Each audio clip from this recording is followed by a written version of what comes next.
우리 이제 시대를 분별하자라고 하는 시리즈 11탄입니다. 11탄. 우리가 지난 시간에는 이제 세상 인류의 인간의 어떤 그 사상은 두 가지가 두 부류, 두 방면으로 나뉜다 그랬죠. 하나는 유실론적인 사상으로 또 하나는 하나님을 버리는 무신론인데 이것을 유물론이다라고 하는 것으로 우리가 정리를 하고 결과적으로 유실론의 삶에 그리고 유물론의 삶의 그 결말도 또 알아보았다라고 생각을 합니다.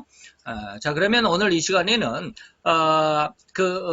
우리가 삶을 살아갈 때 어떤 모습으로 살아가는 우리가 의식하지도 않는 아니면 또 의식하지도 못하는 그런 삶이지만 그 속에 하나님의 뜻이 있고 또 하나님의 뜻을 발견하면 얼마나 큰 축복이 이르는가라고 하는 것을 여러분들에게 한번 생각해 보고자 합니다. 그래서 오늘 본문 말씀은 창세기 2장 18절 그리고 3장 16절 두 구절을 같이 봉독해 보면서 제목은 부부의 관계 어떤 내용인지 이제 들어보면 알겠죠. 그런데 더 힘센 자, 그 다음에 남편, 아니면 또 신부, 또, 돕는 배필, 그리고 결혼, 혼인이라고 하는 이런 어떤, 주제어를 우리가 해시태그라 그러죠. 늘 이런 말씀을 많이 드리는데, 이러한 모습 안에서 우리가, 이 내용들을 한번 살펴보고자 합니다. 이 말씀이 오늘 우리가 시대를 분별하는 데 있어서, 어떠한 유익한, 그리고 어떠한 기준이 되는가를 한번 잘 생각을 해보도록 하겠습니다. 그러면 오늘 우리 본문을 한번 다 같이 봉독해 보도록 하겠습니다. 창세기 2장 18절입니다. 우리 다 같이 봉독합니다. 여호와 하나님이 가라사대 사람의 독초하는 것이 좋지 못하니 내가 그를 위하여 돕는 배필을 지으리라 하시니라. 3장 16절입니다. 또 여자에게 이르시되 내가 내게 잉태하는 고통을 크게 더하리니 내가 수고하고 자식을 낳을 것이며 너는 남편을 사모하고 남편은 너를 다스릴 것이니라 하시고 아멘. 자, 이 말씀으로 우리가 오늘 이 시간 다시 한번 하나님의 말씀의 은혜 가운데 있기를 원합니다. 그래서 오늘 두 말씀, 그래서 여기는 뭡니까? 사람의 독초하는 것이 좋지 못하다. 그래서 돕는 배필이 필요했다. 그래서 신부는 남편을 사모하고 또 남편은 신부를 다스린다라고 하는 이런 내용들을 통해서 하나님이 이 시대 가운데 우리에게 무엇을 의미 또 무엇을 요구하시는가를 한번 생각을 해보도록 합니다. 오늘 우리는 생뚱맞다라고 할 수 있는 이 부분을 짚어가면서 지금 이 시대를 분별하라 라고 하는 이 시리즈를 진행하는 중에 오늘 이 부분을 긴급하게 삽입하게 되었습니다. 우리가 14탄이라고 그랬죠. 14편의 시리즈를 준비를 하면서 지금 오늘 이 부분을 한번 삽입을 했습니다. 하나님께서 갑자기 지난 주간에 이 은혜를 줘가지고 이것을 한번 했으면 좋겠다. 사상사고 딱 끊어져 버리면 좀 뭔가 좀 2% 부족한 그랬는데 이 말씀으로 한번 이어서 오늘 우리가 우리의 삶 속에서 하나님을 더듬어 살펴가는 그런 시간을 갖고자 했다라는 것입니다.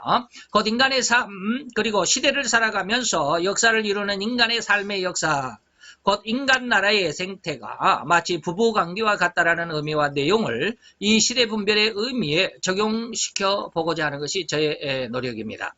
그래서 창세기 2장 오늘 18절에 보니까 여호와 하나님께서 사람의 독초하는 것이 좋지 못하게 보이셨다. 이게 사람은 혼자 살아가는 것이 아니다 이런 뜻이죠. 그래서 내가 그를 위하여 돕는 배필을 지으리라 하시고 이런 말씀이 있습니다. 오늘 우리는 이 창세기 2장 18절의 말씀에서 이 시대를 분별하자라고 하는 마태 16장 3절의 그 말씀의 의미를 찾아가 보도록 할 것입니다. 먼저 여러분에게 제시할 말씀은 뭐냐면 세상은 결코 혼자서는 살아갈 수 없다라는 의미입니다. 물론 요즘에 독신주의자도 있고 결혼 안 하는 사람들 많죠. 예, 우리 텔레비 그 프로그램에서 미운 우리 새끼 갖고 결혼을 아직 안 하는 사람들을 중심으로 한 그런 프로그램도 없잖아요. 있지만 그러나 잘 생각을 해보십시오. 세상은 결코 혼자서는 살아갈 수 없다라고 하는 이 의미인 것입니다. 이 의미를 고대 철학자 아리스토텔레스는 이렇게 말했습니다. 인간은 사회적인 동물이다. 결코 사회적으로 사람들이 서로 부리끼며 서로 협조하며 서로 동업하면서 협업하면서 이렇게 살아간다라고 하는 것입니다. 즉 이 의미가 작게는 부부관계에서도 적용이 됩니다. 그런데 조금 넓혀가자면 한 개인이 소속하는 단체, 내가 어떤 단체에 소속하는 것 그리고 더욱이는 인간 세상에서 가장 큰 광범위하게는 이 국가 간의 관계, 다시 쉽게 말하면 국제관계라고 말할 수 있다. 나라가 나라를 어떤 나라와 관계를 갖느냐라고 하는 것, 또 내가 어떠한 직장과 또 어떤 사람과 관계를 갖느냐, 이렇게 하는 것, 부부관계, 또 대사회적인 관계, 대국가 간의 관계, 이런 것들이 오늘 이 말씀 돕는 배필 독처하는 것이 별로 좋지 못하다라고 하는 이런 내용들과 어떠한 의미적으로 연관성 또 적용을 할 수 있는지를 생각해 보고자 한다라고 하는 것입니다. 먼저 우리는 이런 인간관계를 논할 때 남성 우월주의다. 남자가 더 우월하고 여자는 약하니까 뭐 이런 남성 우월주의 이런 것 빼자 이 말입니다. 여성 비하. 여성은 뭐 약하니까 비하시키는 이런 거 하지 말자라는 것입니다. 이러한 편견은 잠시 접어두어야겠습니다. 단지 우리는 이 의미 안에서 우리 인간의 삶의 모양과 변화를 살펴보자. 인간은 그동안 우리 삶의 역사, 6천년의 삶의 역사 속에서 어떤 사람이 잘 살아가고 어떤 사람이 어떻게 살아갔는데 그 결과는 어떻더라. 뭐 이런 것들을 한번 살펴보자 이 말입니다. 이건 뭐 남성 우월주의니 뭐 백인 우월주의니 뭐 이런 걸 지금 이야기하려고 하는 게 아니에요. 다시 말하면 내가 어떤 남편을 만나느냐에 따라서 그 아내의 신분이 결정되기도 합니다. 이거 여러분 아시죠? 그래서 이런 말의 의미를 군인들 사이에 들여다보면 너무나도 확연히 드러나는데 남편이 위관급 여기 다이아몬드죠. 우리가 흔히 시체 말하면 바풀떼기 하나, 소위 2개, 중위, 대위, 3개, 대위. 그리고 이제 위로 올라가면 이제 영광급 그러죠. 그래서 남편이 위관급이면 아내도 위관급 반열이 되죠. 그리고 남편이 영광급, 이제, 무궁화, 말동굴이 하나, 2개, 3개, 뭐 이러죠. 그래서, 소령, 중령, 대령, 뭐 이런 거. 영광급이면 아내도 영광급의 반열입니다. 그리고 만약에 남편이 장군이면 별인 장군이라고 그러죠. 별 하나, 둘, 셋, 넷, 4개까지 있는데, 이렇게 남편이 장군이면 아내도 역시 장군의 반열이라고 합니다. 그래서 그 부인들이 만나는 곳에는 이렇게 서열이 쫙 나눠진다고 그래요. 부인들에게는, 계급이 없지만, 그러나 남편의 계급을 부인들이 대신, 그런 어떤, 위계 서열을 갖게 된다고 그래요. 저는 뭐, 직업군인이 아니어서 잘 모르겠지만, 자우전 그런 이야기들을 많이 들었습니다. 그래서 만약에 남편이 왕이면 그 부인은 뭐요? 왕비가 되는 거예요. 그죠? 남편이 황제라고 불리면 그 아내는 황비 혹은 황후라고 불리게 됩니다. 그래서 이 황후 아니면 왕비는 그 나라에서 뭐요? 2번째 권력자가 되는 것이죠. 왕 다음에 2번째 권력자가 되는 것입니다. 그래서 남편을 누구를 만났느냐 이런 것에 아주 주의하자. 그래서 오늘 우리는 남편을 잘 만나야 된다. 내가 직장을 갈 때도 직장을 잘 만나야 된다 이런 뜻입니다. 그런데 이에 대해서 주님은 이렇게 말씀하셨습니다. 창세기 3장 16절에 보니까 너는 남편을 사모하고 신부는 신랑을 사모하고 신랑은 그 신부를 다스린다. 이거 아주 주의해서 들어야 됩니다. 곧 신부는 남편을 사모하고 남편은 신부를 다스릴 것이라는 말인데 여기에서 남녀 다시 말하면 부부간의 관계 속에서 이것은 주종의 관계가 아니다. 주종의 관계. 다시 말하면 남자는 우월하니까 남편은 너를 다스리니까 다스리는 지배자고 여자는 다스림을 받고 남편을 사모해야 되는 어떤 그런 종속적인 종이나 노예 같은 그러한 신분의 그런 주종의 관계가 아니다라고 하는 것을 우리가 분명히 알아야 됩니다. 왜 아까 뭐 2장 18절에 뭐라고 했어요? 돕는 배필이다라고 하는 것입니다. 그래서 주종관계가 아니고 상호평등의 관계여야 합니다. 이 상호평등의 관계라는 말을 오해 또는 왜곡하지 말아야만 합니다. 그래서 우리가 지난 시간에도 여성해방운동을 아주 잘못된 해석을 해가지고 성해방운동 해갖고 오늘날 동성애가 온 세상의 극성을 부리는 이런 시대가 되고 말았죠. 곧 앞에서 언급한 말씀처럼 창세기 2장 18절에는 뭡니까? 돕는 배필이라 라고 하는 신분으로 규정하신 것인데 곧 돕는 배필로서 남편을 사모하고 남편은 너를 다스릴 관계라는 것을 규정하심으로써 주종의 관계가 아님을 기억해야만 한다. 이런 상호관계가 또한 더 넓혀도 적용이 됩니다. 다시 말하면 직장에서도 그리고 나라와의 관계 속에서도 이 말이죠. 한 개인이 어느 직장을 선택한다든지 어느 단체에 가입을 한다든지 곧 개인과 단체와의 관계에서도 역시 이와 같은 의미가 적용될 수밖에 없을 것이 아니겠나. 또 이같이 오늘 우리 한국의 사회의 한 병폐를 이루게 된 계기가 될 수 있다고 해도 절대 과언은 아닌데 이게 뭐냐면 바로 이 관계에서 파생된 다시 말하면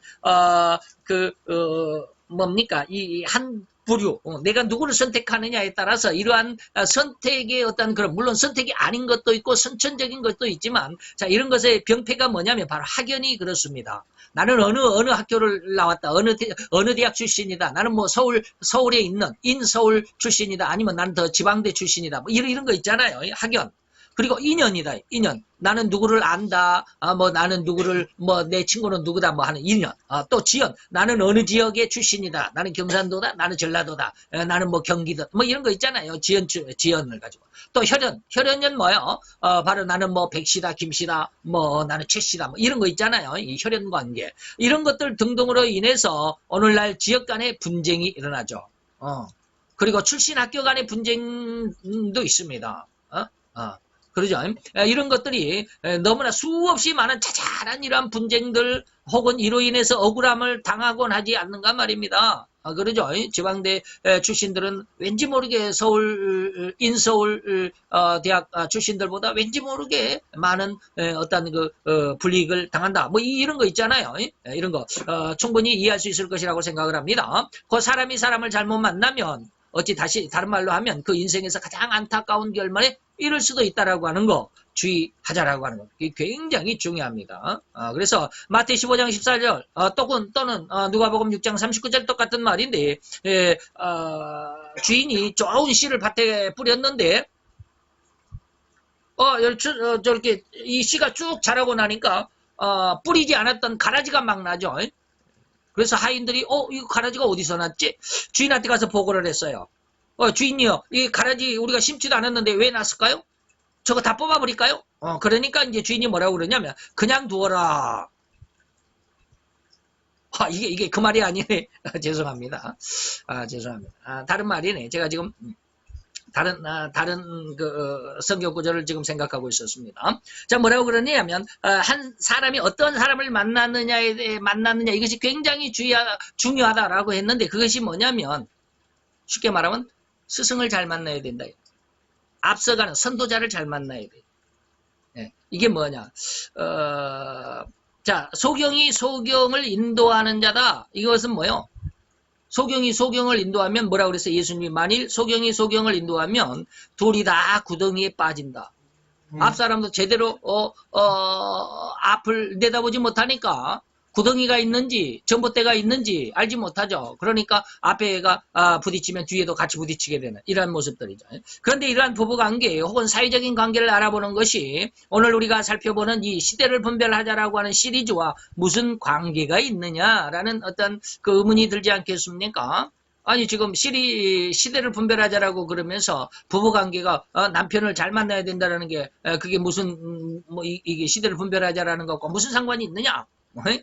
우리가 잠시 더 깊게 한번 더듬어 봅시다. 그러면 충분히 이해가 될 것입니다. 즉 나는 혹은 우리는 과연 소경을 만났는지 아니면 정확한 목자를 만났는지를 세심하게 관찰하고 주의를 기울여야만 하지 않겠는가 이 말입니다. 잘못된 지도자를 만나면 다시 말하면 이단을 만나면 이단으로 빠지게 되죠. 소경을 만나면 소경이 되어서 소경을 만나면 둘 다 구덩이에 빠진다. 만약에 우리가 가끔마다 제가 그런 말을 하지만 우리가 만약에 이슬람 국가에 저 중동 지역의 이슬람 국가 지역에 태어났다고 한다면 얼마나 불행했겠습니까? 아니면 북한에 태어났다라고 하면 우리는 뭐야 지금 이러한 생각과 사상을 갖지 못하고 그저 김정은이가 김일성이가 그냥 솔방울을 집어던지면 수리탄이 되고 일본군을 무찌르러 가지고 나라를 독립시켰다라고 하는 그 엉뚱한 말도 안 되는 이러한 엉뚱한 그런 사상에 젖어 있을 수밖에 없는 그런 삶을 살아갈 거 아니에요. 그죠? 누구를 만났느냐, 어떠한 시대에, 어떠한 나라에 태어났느냐 굉장히 중요합니다. 그래서 이따가 결말에 제가 잠깐 시간이 되면 말씀을 드리도록 아침에 그랬죠. 그렇게 하나님을 잘 믿으면 크게 뭐 꼬리가 되지 않고 머리가 되고 뭐 낮은 데가 있고 뭐 높은 데가 있고 너는 세계 민족에 또 세계 나라에 뛰어난 민족이 세계 나라에 뛰어난 국가 되게 해주겠다라고 약속했는데 백목사 당신은 잘 믿는 것 같은데 왜 그 모양이냐? 거기에 대한 답을 잠깐 드리도록 하겠습니다. 시간 되면 안 잊어버립니다. 그래서 우리는 더 넓은 의미에서 돕는 배필이라고 하는 의미를 찾아 들어갈 것입니다. 우리는 아마 이것이 바로 뭡니까? 돕는 배필이 국제관계일 수도 있습니다. 국제관계 속에서 우리가 누구와 친구가 됐느냐, 우방이 됐느냐 이 말입니다. 국제 정세를 잘 살펴 판단하지 못한다면 결코 그는 독초일 것입니다. 독초, 홀로 서려고 하면. 예. 주님은 바로 그 독초하면서 살아가는 것이 뭐라고? 좋지 못하다고 결론. 그건 절대로 잘 살아가는 게 아니다. 여기서 이 관계, 즉 돕는 배필이라는 단어의 뉘앙스를 잘 살펴보아야 할 수 있겠습니다. 오늘날에는 이 단어를 극히 혐오하는 사상들이 득세하고 있음을 쉬이 찾아볼 수 있을 것입니다. 다시 말하면 앞에서 주의하라고 말씀드린 내용인데 돕는 배필은 주정관계가 아니라 상호보완의 관계라는 말씀, 이것을 곡해하는 사람들이 있습니다. 그래서 우리는 바로 전 시간 10탄을 통해서 사상사를 언급해 드릴 때 바로 이 남녀관계 속에서 여성해방운동이라는 이름을 내건 이러저러한 단체들과 그들의 주장을 이용하려고 하는 불손한 세력들이 침투해서 본래의 취지와는 너무나도 동떨어지게 그 내용을 왜곡함으로 사회에 불안을 조성했고 안정된 사회를 전복하려고 하는 악한 의도를 가진 자들이 너무나도 많다라고 하는 것, 지난 시간에도 말씀을 드렸죠. 이제 본론으로 들어가서 국가 간의 관계는 평등의 관계라 주장할지라도 잘 들어보십시오. 국가 간의 관계는 평등의 관계야. 미국과 우리 한국, 그럼 평등해야지. 미국은 뭐 더 큰 이익을 갖고 우리는 더 조금만 이익을 갖고, 그게 안 된다. 평등의 관계를 주장할지라도 분명한 것은 뭡니까? 그 안에 힘의 균형을 맞추지 않으면 안 되는 관계. 다 힘의 균형을 맞춰야 된다 이 말입니다. 이 무슨 말인가 잘 한번 이해를 해야 됩니다. 이 말의 의미는 정말 잘 생각해야만 합니다. 남편은 너를 다스릴 것이라는 결론을 주의하고 경계하면서 생각해 보아야 한다는 말입니다. 이러한 조금은 심오한 의미와 그 실제를 살펴볼 수 있습니다. 자, 이것은 제가 이 한 나라를 여러분들에게 지금 예로 드리는데 이 나라에 대한 어떠한 것을 말씀드리려고 하는 것이 아닙니다. 그 핵심만을 이야기하려고 하는 것입니다. 잘 들어보셔야 됩니다.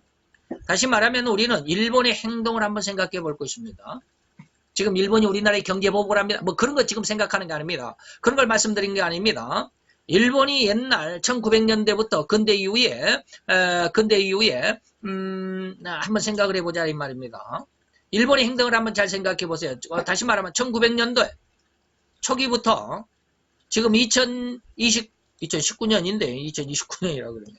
2019년대까지의 약간 한 100여 년 정도의, 120년이죠. 120년 정도의 일본의 역사를 잘 살펴봄으로 인해서 이를 설명하면 이해가 잘 될 수 있을 것입니다. 다시 말하면 일본은 자기를 알고 남을 알고자 했던 나라라고 할 수 있을 것인데, 우리가 이거 한문 수거로 말하면 지피지기면 백전백승이다라고 하는 그런 말이죠. 일본은 지금 그러한 말을 잘 따랐던 나라의 어떤 본보기로서 보자 이 말입니다. 그래서 일본은 세상에서 가장 힘센 나라를 친구로 삼았습니다. 가장 힘센 나라, 가장 강대국에게 이렇게 우방으로서 동맹을 맺었던 그런 나라가 바로 일본입니다. 아주 특이한 나라입니다. 전 세계적으로 이런 나라가 거의 없는데 일본이 아주 특이한 그런 역사를 갖고 있습니다. 이런 어떤 그 동맹의 역사를 보면 그렇습니다. 그래서 그들과 친근하고 친밀한 외교력을 집중한 정책으로 나라를 운영해 왔다라는 것입니다. 잘 한번 생각해 봅시다. 즉 1차 대전은 언제였냐면 1914년 7월 28일 날 1차 대전이 발발해서 한 5년쯤 후에 1918년 11월 11일 날 1차 대전이 끝났습니다. 약 한 5년 정도의 전쟁 기간이었는데 이 5년 정도의 제1차 대전으로 인해서 약 773만 명, 775만 명 사망을 했습니다. 엄청난 피해를 가졌죠. 770만 명이 죽었으니까. 이러한 전쟁 기간이었는데 1차 대전 이전에는 세계의 강대국, 세계의 힘의 중심이 어디가 있었냐면 영국에 있다라고 하는 것을 일본이 잘 알았던 것 같아요. 그래서 어떻게 했습니까? 영국과 우방을 동맹을 맺고 있었습니다. 그래서 영국과 친밀하고 긴밀한 외교 관계를 유지한 결과 1차 대전에서는 뭡니까? 일본이 승전국의 대열에 있었습니다. 일본이 1차 대전에는 승전국, 패전국이 아니라 승전국의 연합 무리에 있었습니다. 그런데 그러다가 이제 힘의 균형이 영국에서부터 독일로 이동한 것 같은 이러한 그 시대, 이제 1차 대전이 끝나고 난 다음에 일본은 이제 영국과의 동맹을 독일로 바꿉니다. 그래서 당시 독일과 친근한 외교 관계를 강화했다가 2차 대전이 발발을 했는데 2차 대전은 뭡니까? 1939년, 1918년에 1차 대전이 끝나고 한 20년쯤 지나서 한 20년쯤 지나가지고 2차 대전이 일어났는데 1939년 9월 1일부터 1945년 8월 15일까지 약 한 7년 정도의 전쟁 기간이었는데 이때 사망한 세계 인구가 약 1290만, 1300만 정도가 죽었습니다. 2차 대전 때는. 1차 대전 때는 한 700만, 770만, 800만 정도, 그리고 2차 대전 때는 약, 1300만 정도, 거의, 한, 뭡니까? 한 180% 정도, 더 증가했죠. 그러니까 한 80%가 더 죽었죠. 그래서 7년의 전쟁 기간 중에서 이 일본은 뭡니까? 독일의 편에 서 있다가 패전국이고 전범, 범죄를 일으킨 전범 국가라고, 전쟁을 일으킨 범죄 국가라고 하는 가장 쓴맛을 보고야 말았던 주체가 바로 일본이었습니다. 2차 대전의 전쟁 전범 국가가 어디입니까? 독일, 일본, 이탈리아입니다. 그래서 독일은 히틀러, 이탈리아는 무솔리니, 우리나라의 그 무소라고 하는 차 있죠? 그게 무솔리니입니다. 그리고 세 번째가 바로 일본 히로히토입니다. 자, 이로 인해서 일본은 다시금 세계의 힘의 중심이 된 미국에 납작 엎드려서 가장 친근한 외교력으로 접근하고 있습니다. 지금까지 이제 1945년 아주 엄청난 패전국으로서의 쓰라린 맛을 보았죠. 그리고 나서 이제 동맹을 어디로 세계에서 힘의 중심이 이제는 미국에 있다라고 하는 것을 알고 미국이 아주 납작 엎드려가지고 미국이 굉장히 친한 아주 절친한 동맹국이 되었죠. 이로 인해서 일본은 당시 경제적 동물이라고 하는 돈만 쫓아가는 습성을 가진 경제적 동물이라고 하는 별명을 얻었던 것이 사실이죠. 그래서 패전국이었던 일본은 군대도 없어야 하는 그런 상황인데도 불구하고 이제 미국에 그렇게 납작 엎드려가지고 미국이 하라는 대로 했어요. 그러다 보니까 미국이 야 니네들 군대가 없으면 안 되잖아. 그래서 너 힘으로 너를 지킬 수 있는 군대, 그래서 자위대라고 하는 전쟁을 할 수는 없지만 누가 너희 나라를 침범하면 그 방어를 할 수 있어야 되잖아. 그래서 그런 군대, 자위대라고 하는 것을 미국이 허락을 해줬어. 그래서 자위대가 됐습니다. 그런데 이제는 그 자위대를 어떻게 전쟁을 할 수 있는 전쟁을 누가 침입해 오면 그것을 방어하는 자위대, 스스로 방위하는 그런 자위대 군대가 아니라 전쟁을 할 수 있는 군대로 이제 바꾸기 위해서 우리나라에 이렇게 압박을 가하고 그래서 우리나라를 이렇게 한 그 발판으로 짓밟는 발판으로 삼아서 이제 전쟁을 할 수 있는 국가로 만들기 위해서 그래서 군함을 2척이나 만들고 F-35 비행기를 뭐 145대를 미국에서 사다드리고 어마어마하게 군비를 확장시키고 있잖아요. 지금 그렇습니다. 이런 상황을 내몰다가 지난 패전 이후 70년을 와신상담으로 미국의 껌딱지로 살아왔기 때문에 자위대라고 하는 미명으로 군대를 가질 수가 있었고 이제 우리가 지금 현재 2019년에는 급기야 전쟁을 할 수 있는 군대로 더 이상은 자위대가 아닌 정식 군대로서의 발전을 거듭하고 있지 않은가 이 말입니다. 일본이 지금까지 우리가 진정한 핵심으로 들어가기 위한 한 신뢰인 것만은 분명한 사실이라고 인정하고 싶습니다. 뭐 지금 일본이 우리나라의 경제 보복을 합니다. 뭐 이런 거 지금 말하는 게 아니에요. 자, 한 사람이 그 남편, 다시 말해 그 짝꿍을 누구와 동맹을 하고 누구와 친구의 관계를 맺어가지고 짝꿍을 잡느냐가 얼마나 중요한가. 이것을 지금 여러분들에게 말씀드리고자 한다 이 말입니다. 무슨 말이 이해가 되죠? 그것의 그러한 그 배필의 역사가 일본을 통해서 한번 보면 잘 알 수 있을 것이다. 쉽게 말하면 그 친구를 잘 만남으로 성전국이 되고 잘못 만나서 패전국이 되고 이것이 일본이 바로 그러한 지난 한 100여 년 정도의 그것을 너무 여실하게 잘 보여주고 있다 이런 것입니다. 그러나 일본을 중심으로 이 성경을 풀어가고자 하는 의도가 아닙니다. 단순히 이제 이 친구를 그 남편을 배필을 누구를 만났느냐 이것이 중요하다라고 하는 것을 여러분들에게 말씀드리고자 했다 이 말입니다. 즉 우리가 의지해야 하는 중심, 그 남편이라고 하는 그 중심, 배필, 나는 돕는 배필이라면 내가 누구를 만나느냐 이 말입니다. 이것이 그 누구를 만나느냐 정확한지, 그것은 정말 올바른 것인지, 내가 만나는 그 사람이 정확하고 올바른 것인지, 더더욱 굳건해져서 넘어지지 않을 수 있다라고 자신할 수 있는지 이런 것들을 잘 살펴보자 이 말이에요. 이게 시대를 분별할 수 있는 안목이 없으면 이거 이렇게 제대로 찾아가지 못. 두 번째 일본이 두 번째로 독일을 선택했던 것처럼 잘못 선택하면 패전국이 되잖아요. 완전히 일본은 잃어버린 70년이에요. 70년 동안 엄청 힘들었잖아요. 그러다가 이제는 이제 미국이 아주 껌딱지로 살다가 지금은 미국이 엄청난 후원을 받잖아요. 우리나라는 그러지 못했어요. 우리나라는 지금 점점 이 가장 힘센 나라 미국을 점점 멀리하고 있잖아요. 아주 위험합니다. 참으로 세밀하게 주의하고 살펴보고 알아봐야만 할 것입니다. 이제 우리는 이러한 일련의 관계들을 살펴봄으로 인해서 진실로 하나님이 세상에 인간을 내셨다라는 것, 그 인간의 관계를 통해서 온 세상을 유지시켜 갈 것이라고 하는 것, 온 세상을 유지시켜 갈 것이라고 하는 이 의미를 잘 한번 발굴해 내야만 합니다. 그래서 로마서 1장 20절에 보면 창세로부터 그에 보이지 아니하는 것들, 하나님의 그 뜻을 그의 영원하신 능력과 신성이 그가 만드신 만물에 분명히 보여 들어있다. 우리 인간관계 속에서 하나님의 섭리가 들어있다라고 하는 것 정확히 잘 알아야 됩니다. 그래서 여기까지 끌어온 것이 바로 저의 의도입니다. 자, 이러한 상황들, 지금까지 제시해드린 부부의 관계, 그리고 대사회적인 관계, 그리고 극기와 국제관계의 어떤 상황들을 통해서 우리가 중심하고 있는, 우리가 지금 이 시리즈를 살펴보고 있는 중심이 뭐예요? 시대를 분별할 수 있는 은혜죠. 이 은혜로 들어가기 위해 적용하는 단계로 지금 짚어봤습니다. 그래서 우리가 이러한 것에 이제 지금은 한번 생각을 해보면 지금 현재는 뭐예요? 가장 힘센 나라가 누구요? 우리가 남편으로 맞이할 수 있다라고 어떤 비유할 수 있는 그 나라가 어느 나라예요? 아직 미국이라고 해야만 알겠죠. 세계 최대 강국이라고 부인할 수 없는 현실이니 말입니다. 경제적으로 그리고 군사력으로 미국이 세계 최강대국입니다. 근데 이것을 일본이 잘 알고 있어요. 그러니까 이 미국이 아주 껌딱지처럼 붙어 있잖아요. 우리 한국과는 그냥 아주 철천지 왼수같이 그 경제 보복을 하면서 이렇게 호리만큼도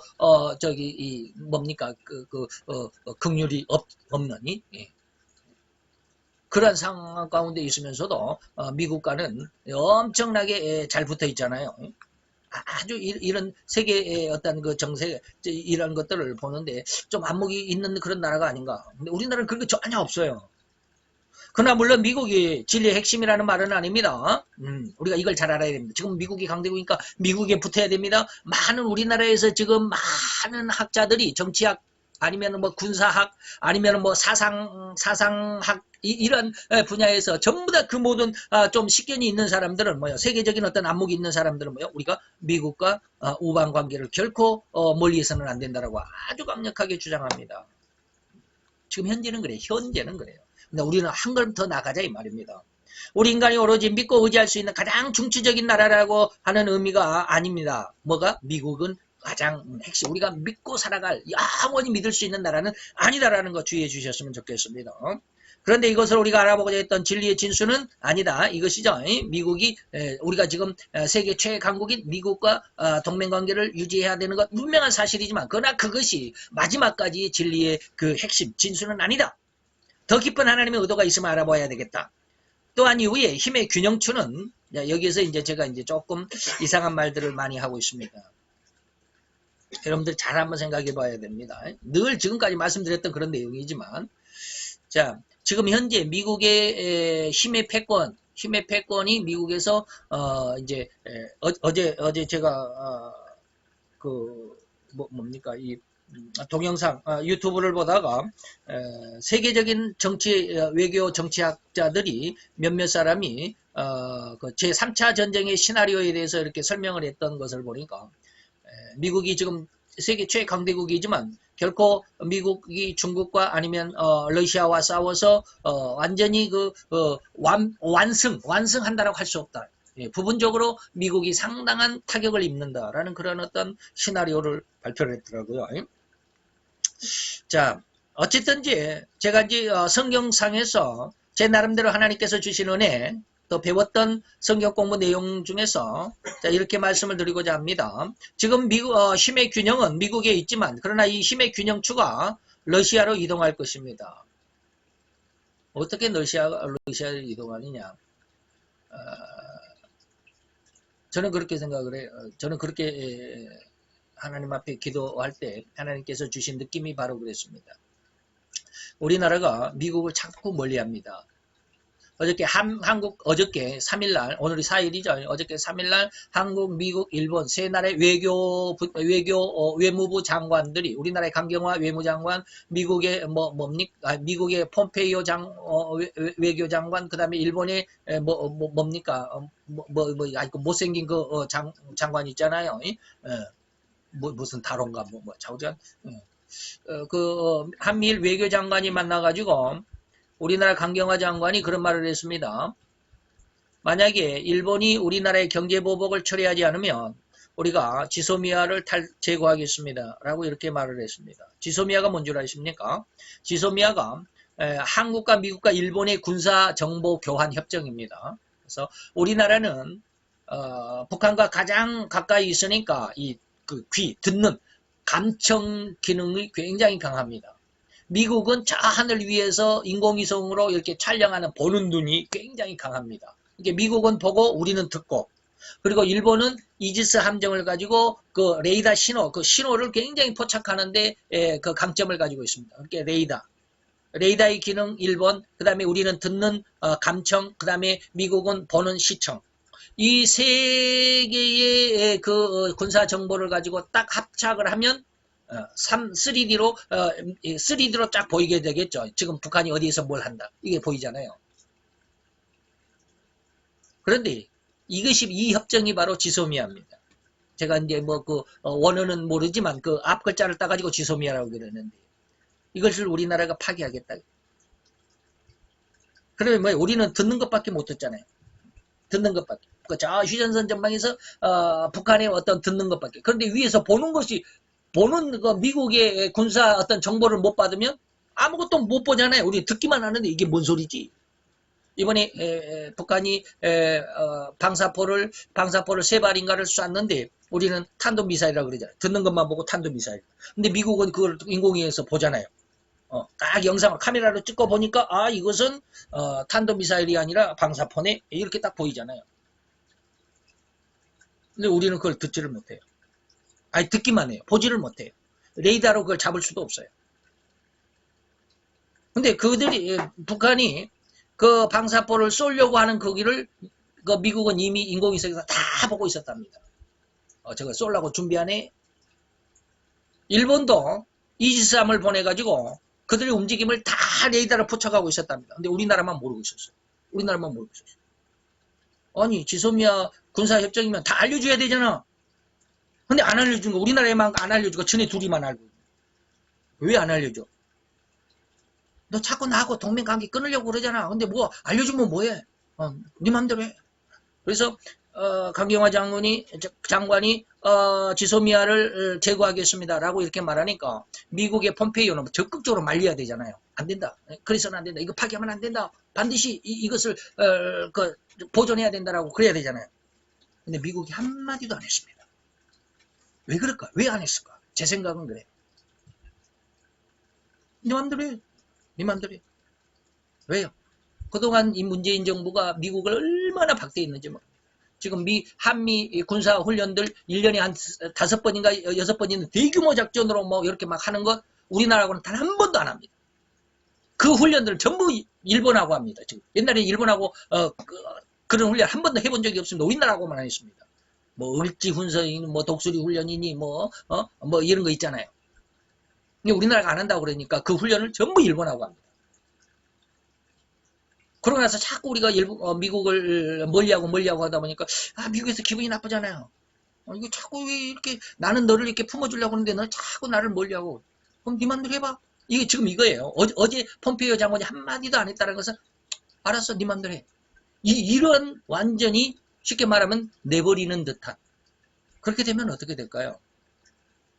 우리나라는 지금 문재인 정부는 북한과 연방제를 도입하려고 하는 그러한 목표를 가지고 지금 추진하고 이 나라의 정책을 추진하고 있다라고 하는 것 모르는 사람이 없습니다. 이 전문가들은 다 합니다. 그렇게 할 것입니다. 우리나라와 북한이 무슨 연방제입니까? 한민족이. 근데 지금 북한으로 공산화로 지금 자꾸 친중국, 친북한 쪽으로 이렇게 가려고 합니다. 그러다 보면 우리나라가 북한 쪽으로 이렇게 붙어서 연방제 이런 공산화 쪽으로 가게 되면 미국이 북한을 가만 놔두지 않을 겁니다. 분명히 한 방 먹일 거다 이 말이죠.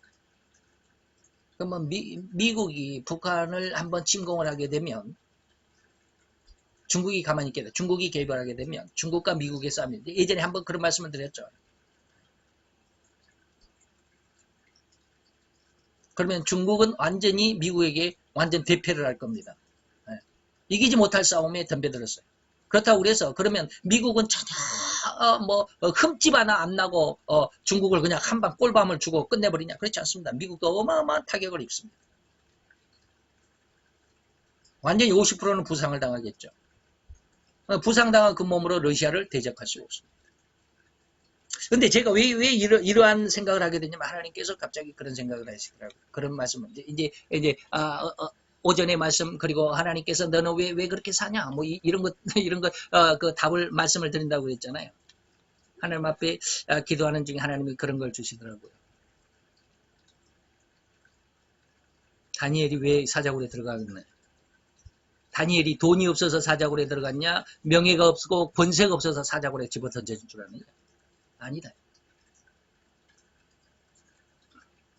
다니엘은 그때 당시에 세 번째 권세를 가진 서열 3위였습니다. 첫째는 다리오 왕, 두 번째가 다리오 왕의 왕비, 세 번째가 총리가 3명 있는데 그 중에 제1총리가 다니엘입니다. 나머지 두 총리는 같은 총리급이지만 다니엘 밑에 있는 2성급 총리들입니다. 그러면 그 나라에서 다리오 왕의 그 다리오라 메데파사의 메디아 나라의 세 번째 권세를 가진 이 다니엘이 당시에는 약 한 90살 갖고 왔을 겁니다. 한 86세에서 90살 사이였을 것입니다. 아주 늙은 할아버지 다니엘이 최고의 권세를 가지고 있잖아요. 그렇다고 한다면 돈도 많았을 거 아니에요. 하나님이 갑자기 그런 생각을 하게 하시더라고요. 다니엘이 돈이 없어서 사자굴에 집어 던져졌겠냐? 다니엘이 권세가 없어서 사자굴에 집어 던져졌겠냐? 제가 그 질문을 받고 깜짝 놀랐어요. 하나님, 다니엘의 믿음과 제 믿음이 어떻게 다르겠습니까?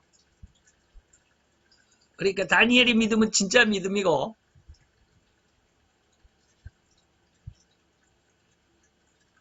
제 믿음은 너무 보잘것없다라는 거예요. 다니엘은 돈이 있어도 돈을 중심으로 하는 삶이 아니야. 권세가 있어도 권세를 중심으로 세상을 살아가는 그런 믿음이 아니었어. 돈이 그렇게 많이 있었어도 권세가 그렇게 세 번째 권세가로서 그러는 권세를 가지고 있었음에도 불구하고 하나님이 제일이었던 그런 믿음을 가지고 있었어. 무슨 말이가 됩니까? 다니엘이 세 번째 치리자였어. 세 총리 중에 첫 번째 제1총리였던 만큼 다리오 왕이 굉장한 신임을 받고 있었습니다. 그런데 만약에 그 사자굴에 던져 넣고자 하는 그런 어떤 괴계를 다니엘이 알고 있었다고 그랬습니다. 그럼 알고 있었으면 셋째 권세를 가졌으니까 왕이 너무 자기를 신임하니까 왕에게 한마디만 하면 그 모든 괴계는 다 끝나버릴 겁니다. 에? 다니엘이 사자굴에 집어 던져지지 않을 수도 있을 것입니다. 그런 권세가 있었고 그런 왕의 신임을 받고 있는 사람인데 분명합니다. 그런데 다니엘은 전혀 그런 자기의 권세 그리고 왕과의 어떤 그 인연 그리고 그의 어떤 신임 이런 것을 의지하지 않았습니다. 하나님만 의지했어요. 그 신앙이 최고다. 돈이 있어도 하나님을 더 사랑했고 명예가 있어도 하나님을 더 사랑했어. 근데 내가 너에게 명예를 줬으면 너 어떻게 했겠니? 내가 너에게 돈을 줬으면 너 지금 어디가 있겠니? 제가 지난번에도 그랬잖아요. 아마 내게 돈이 있었으면 나 지금 이 나라 이 한국 땅이 없을 거라고 제가 그랬잖아요. 만약에 다니엘이 나 이 백목사 같은 믿음이 있었다고 한다면 다니엘이 이렇게 사자굴에 집어넣겠다라고 하는 이런 어떤 율령이 딱 발표가 되면 야 나 이제 뭐 나이도 늙었고 뭐 살 만큼 살았고 권세 누릴 만큼 누렸으니까 이제 다 내려놓고 이제 나 사임만 하고 돈 자기 재산 다 긁어 모아가지고 안전한 이 두 명의 총리의 두 명 총리의 그 어떤 괴계가 미치지 못할 다른 나라로라도 이민이라도 가서 편안하게 나 먹고 살겠다 그랬을 거 아니에요. 나 같은 믿음이었다면 하나님이 그걸 알려주시더라고요. 다니엘의 믿음과 네 믿음은 달라요. 다니엘은 돈을 의지하는 믿음이 아니었어. 다니엘은 권세를 믿는 믿음이 아니었어. 권세가 있어도 돈이 그렇게 많아도 다니엘의 중심은 나 하나님을 믿는 거예요. 그러나 너는 지금 그게 그래서 너를 쫄쫄 굶게도 하시고 지지리도 가난하게도 하고 그 안에서 옴싹달싹 못하게, 여기서 도망가지도 못하게 하고 내가 그 안에서 너를 훈련하는 거야.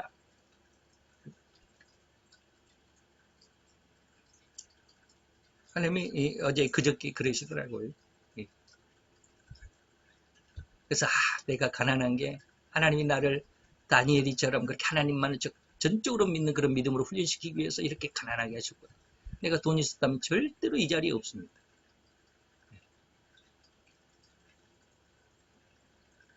내가 힘이 있었다라고 하면 어땠을까요? 이렇게 안 살았겠지. 근데 하나님은 그 힘을 믿고, 권세를 믿고, 또 돈의 어떤 그 부자의 힘을 믿고, 그러면서 세상을 살아가는 게 아니라 돈이 있건 없건, 권세가 있건 없건 너는 나를 중심으로 한 믿음으로 성장해 가라라고. 그래서 내가 너를 이렇게 힘들게 했고, 네가 가장 싫어하고 가장 미워하는 그 나라에 내가 너를 보냈다라고 지난번에도 한 번 말씀드렸잖아요. 내가 너를 이 나라에 내가 너를 보냈어. 네. 우리가 과연 내 신랑을 누구를 삼느냐 너무 중요하다라고 하는 거예요. 저는 지금 그 훈련 중에 있다라고 그렇게 하나님께서 어저께 응답하신 걸로 믿습니다. 그런 어떤 의미에서 보면 자 본론으로 돌아갑시다. 우리 힘의 균형추는 이제 미국에서 러시아로 이동할 것입니다. 그래서 지금 아까 말씀을 드렸습니다. 어떻게 해서 전쟁이 일어날 것인가. 이것은 제가 느끼는 그리고 하나님 앞에 조금 은혜를 받은 은혜 속에서의 어떤 결론입니다. 그래서 제가 왜 이런 이야기를 하느냐면 하나님께서 이 나라를 구원하시는데 절대로 이 나라가 공산화되기 직전에 구원하시는 하나님은 아니십니다. 왜? 다니엘을 사자굴 속에 집어넣기 전에 구원하시지 않았습니다. 다니엘의 세 친구를 7배나 뜨겁게 달궈져 풀물 속에 집어 던져지기 전에 그들을 구원하신 게 아닙니다. 그들을 사자굴 속에 집어넣고 사자로부터 구원하고 7배나 뜨거운 풀물 속에 집어넣고 그 불 속에서 하나님은 그들을 구원하셨습니다. 그렇다고 한다면 이 나라 대한민국을 공산화에 집어넣다가 구원하실 것입니다.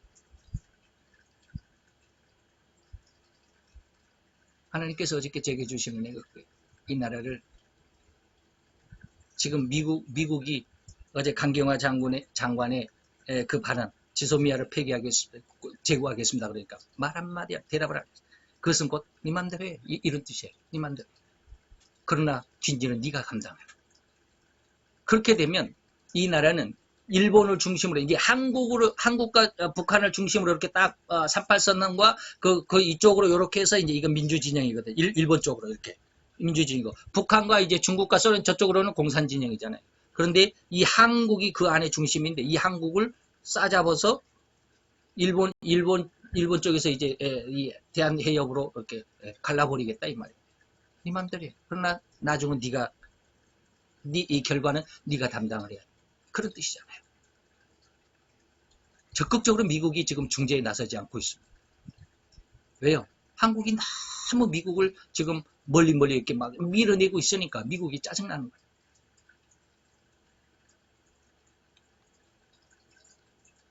그래서 하나님께서 이 나라를 이렇게 공산화 쪽으로 지금 이 대통령이 그런 의중대로 대통령 공산화 쪽으로 이렇게 갔다가 우리나라가 공산화가 되고 난 다음에 이 나라를 아주 극적으로 온 세상의 중심으로 세우게 될 겁니다. 그리고 세상 마지막 3차 전쟁의 중심에서 무엇인가 역할을 감당하게 하실 그러한 것으로. 그러니까 불 속에 집어넣었다가 꺼내시는 하나님의 그런 모습으로. 그래서 예전에는 이러한 것을 생각을 못했거든요. 그런데 어젯밤에 오늘 새벽까지 이렇게 쭉 하나님 그런 것들을 알게 하시더라고요. 다니엘을 내가 사자굴 속에 집어넣었다가 뺐다. 새 친구들을 풀물 속에 내가 집어넣었다가 뺐다. 그것은 뭡니까? 그러한 환란 속에 들어가더라도 너는 하나님을 의지하는 거예요. 아까 제가 말씀드렸잖아요. 권세가 있어도 권세를 더 중요하게 중심으로 살아가는 것이 아니고 돈이 있어도 돈을 중심으로 살아가는 것이 아니고 돈이 있어도 명예가 있어도 권세가 있어도 하나님을 더 소중하게 생각했던 다니엘의 믿음. 내가 너를 그 믿음을 갖게 하기 위해서 우리나라를 그런 믿음의 나라로 갖게 하기 위해서 하나님께서 그렇게 하실 것입니다. 그건 저만의 생각이었으면 좋겠는데 저도 그래요. 하나님 우리나라가 공산화되는 것은 하나님 공산화된 속에서 우리를 구원하시는 그것은 하나님 알겠는데요. 자, 공산화된다라고 하는 게 제 마음으로는 허용이 안 됩니다. 지금도 그래요. 허용이 안 돼요. 공산화되기 전에 하나님께서 어떻게 구원해 주셨으면 이 나라를 구원해 주셨으면 좋겠다라는 생각이 지금도 없지 않아 있습니다. 근데 하나님은 그렇게 하실 것 같다라고 하는 일면의 생각이 그래요. 왜? 성경 전체가 그런 모습이니까. 그래서 저희 스승 목사님이 성경을 아는 것이 예언이다라고 하는 말씀이 갑자기 생각이 나더라고요. 그러더라고요. 그래서 그 힘의 중심을 이제 본론으로 들어갑시다. 그 힘의 중심을 잡는 기간은 극히 짧은 기간이 될 겁니다. 누가 러시아가 세계 중심의 힘을 갖게 될 텐데 그 러시아가 세계 중심의 힘을 갖는 것은 극히 짧은 기간.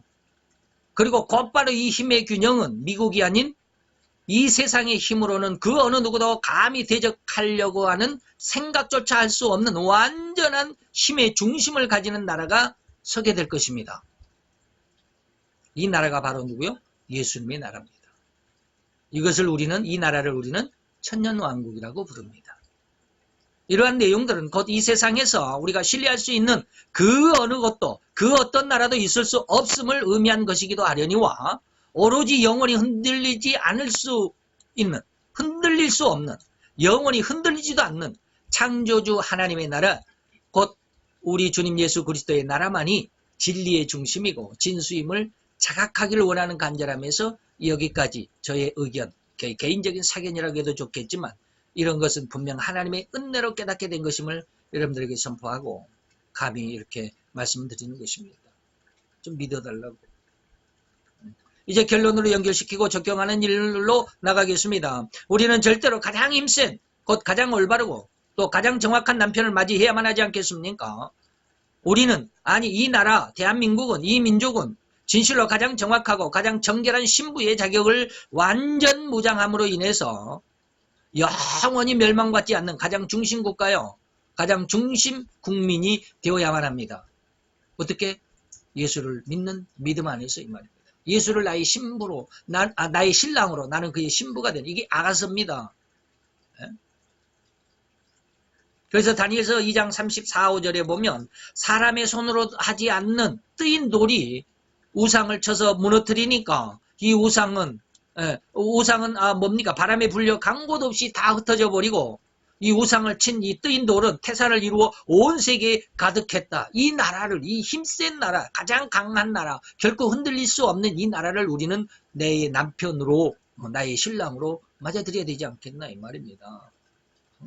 이것은 뭐예요? 사람의 손으로 의하지 아니하고 산에서 이 뜨인 돌은 뭡니까? 장래일 이렇게 될 것이다라고 하는 것, 느부갓네살의 꿈속에 하나님이 알려주신 것입니다라고 다니엘이 꿈을 해석해 주었잖아요. 그리고 이러한 완전한 신랑은 절대로 우리 주님 예수 그리스도이시니 결론적으로 이 나라 대한민국과 이 민족은 신정국가로 나아가야만, 신정국가가 뭐예요? 하나님이 친히 정치하시는, 대통령이 되시는, 왕이 되시는 신정국가 이 말입니다. 그래야 세계에서 가장 중심되는 나라가, 그리고 민족이 될 수 있다는 것 아니겠나? 우리 주님 예수님만이 인류가 진실로 신뢰할 수 있고 의뢰할 수 있는 진정한 남편이라고 하는 것 꼭 믿어야 되겠습니다. 그런데 이제 이것은 이제 이 나라가 그렇지 못하다라고 하는 것입니다. 이 민족의 대표인 대통령 곧 주님께서 사악하다라고 지칭한 자는 이러한 진실을 눈꼽만큼도 알아차리지 못하고 오히려 민족주의의 외골수, 즉 독초하는 일로 내달리기를 멈추려 하지 않습니다. 일본도 띄어내고 미국도 띄어내고 그렇다고 이제 홀로 독초하는 것은 저기 하니까 중국으로 붙어가지고 중국과 함께 중국몽을 꾸겠다. 우리도 중국의 꿈에 함께 동참하겠다. 이런 말을 대통령이 하고 있잖아요.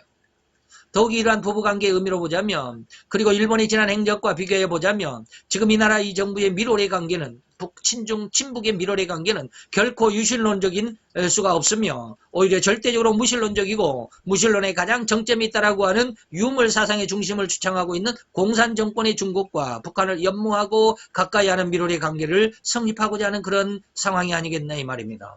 그 잘못된 남편을 선택할 결과는 일본에서 우리가 이미 보았습니다. 패망일 뿐입니다. 잘못된 독일과 연합을 했다가 2차 대전에서 패전국이 됐잖아요.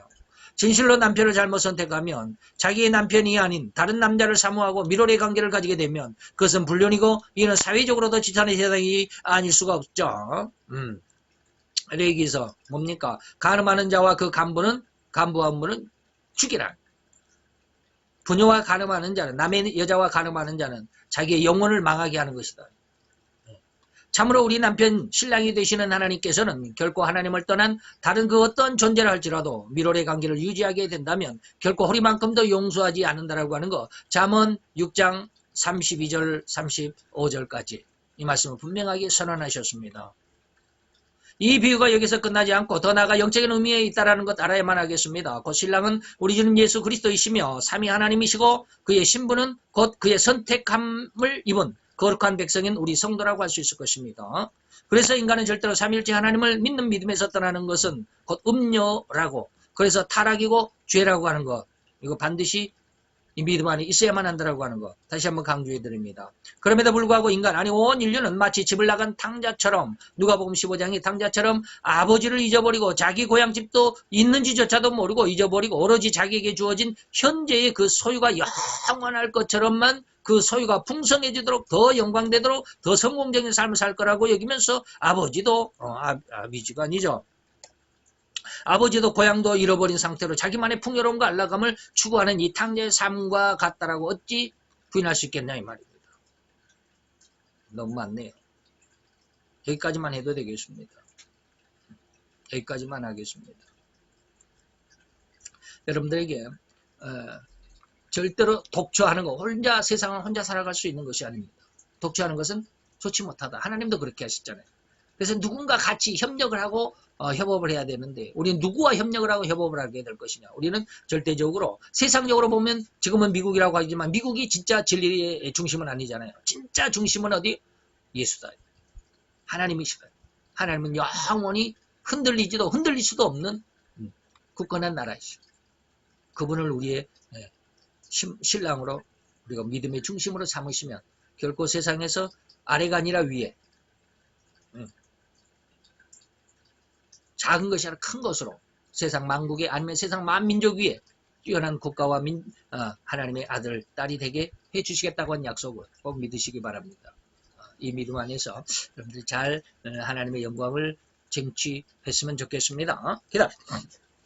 할렐루야. 주님 여호와여, 주께 감사함을 드리나이다. 주의 영광 앞에 있는 사랑하는 귀한 아들과 딸들이 주님 함께 하시고, 저들로 인하여서 하나님의 아들로 내가 너를 내 아들로 내 딸로 불러 세웠나니 너는 결코 이에서 떠나가지 말라고 주님 경고하시지 아니하셨다니까.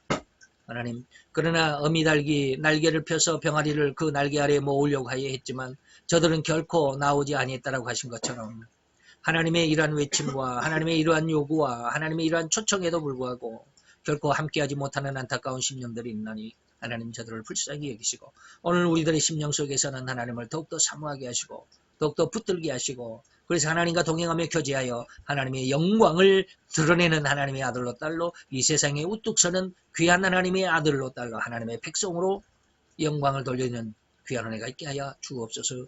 예수 그리스도의 이름으로 감사와 기도드렸사옵나이다. 아멘.